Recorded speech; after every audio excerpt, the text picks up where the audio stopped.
অবশেষে সাইফ হাসানের কামব্যাক ৪৪ বলে ৭৩ রানের এক ঝকঝকে ইনিংস এবং এইবারের বিপিএলে তার ফার্স্ট অর্ধশতক এবং একটা ম্যাচ উইনিং নক ছিল।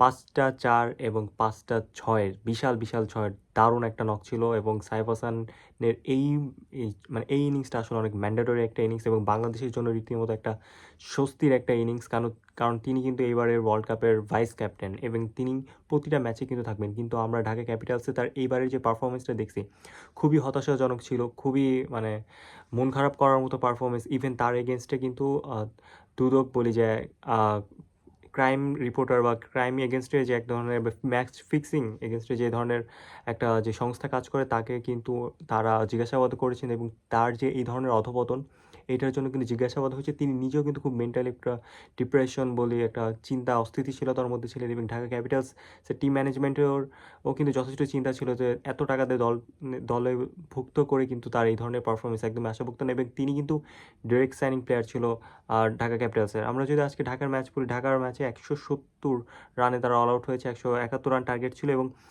মূল রান মূলত সাইফ হাসান একাই করেছেন ৪৪ বলে ৭৩। তিনি ছাড়া আর একজনই রান করেছে জুবায়েদ আকবরী, তিনি ৩০ বলে ২৯ রান। যদিও এটা আসলে কোনো জাতের রান না, মানে টি-টোয়েন্টিতে আপনি ৩০ বলে ২৯ রান তাও একজন ওপেনিং ব্যাটসম্যান হয় এবং তিনি কিন্তু একজন ফরেন প্লেয়ার। একটা ফরেন প্লেয়ারের কাছ থেকে যদি ৩০ বলে ২৯ রান হয় তাহলে একদম এর থেকে বাজে কিছু হতে পারে না। আপনাকে একটা ফরেন প্লেয়ারকে নেয় কিন্তু দলের এক্সপেকটেশন থাকে তার কাছ থেকে অন্যরকম এবং এই ধরনের বাজে প্লেয়ার বা বাজে ওপেনার বিশেষ করে আফগানিস্তান বা ছোটোখাটো টিম জিম্বাবুয়ে এই ধরনের টিমের প্লেয়ার কোয়ালিটিফুল প্লেয়ার আসলে এই ধরনের ব্যাটসম্যানরা কিন্তু পাওয়া পাওয়া যায় না। যারা খেলে তারা কিন্তু আসলে খুব একটা থাকে না। যেমন গুরবাজ ছিল, গুরবাজ কিন্তু কোয়ালিটিফুল আইপিএল খেলা ব্যাটসম্যান কিন্তু বিপিএলে এসে কি যেন হয়েছে, বিপিএলে খাপ খাওয়াইতে পারে নাই।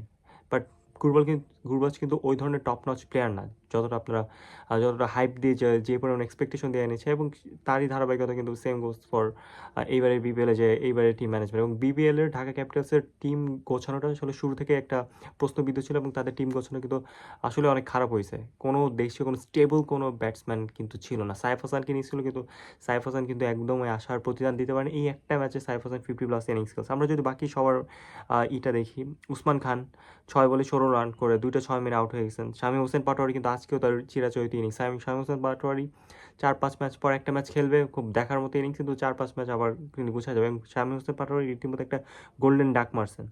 সাব্বির রহমান ৯ বলে ৯, আজকে তিনি ৪-৬ কোনো কিছুই মারতে পারেননি। এটাই সাব্বির রহমানের এবারে বিপিএলের ফার্স্ট ইনিংস যেটা ৪-৬ ছাড়া। মোহাম্মদ মিঠুন ১২ বলে ১৫, জাস্ট ৩টা ৪ মারছে।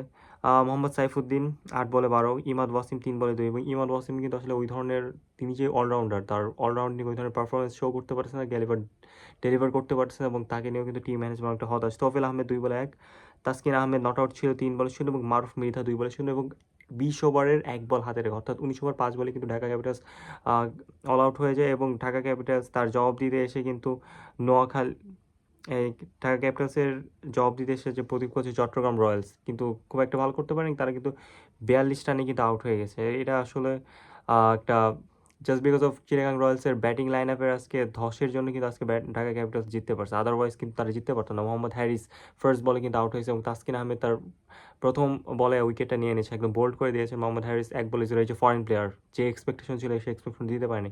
মোহাম্মদ নাইম ২১ বলে ১৮, মাহমুদুল হাসান জয় ৭ বলে ৬, Sadman Islam golden duck, same goes for Shamim Hossain Patwari.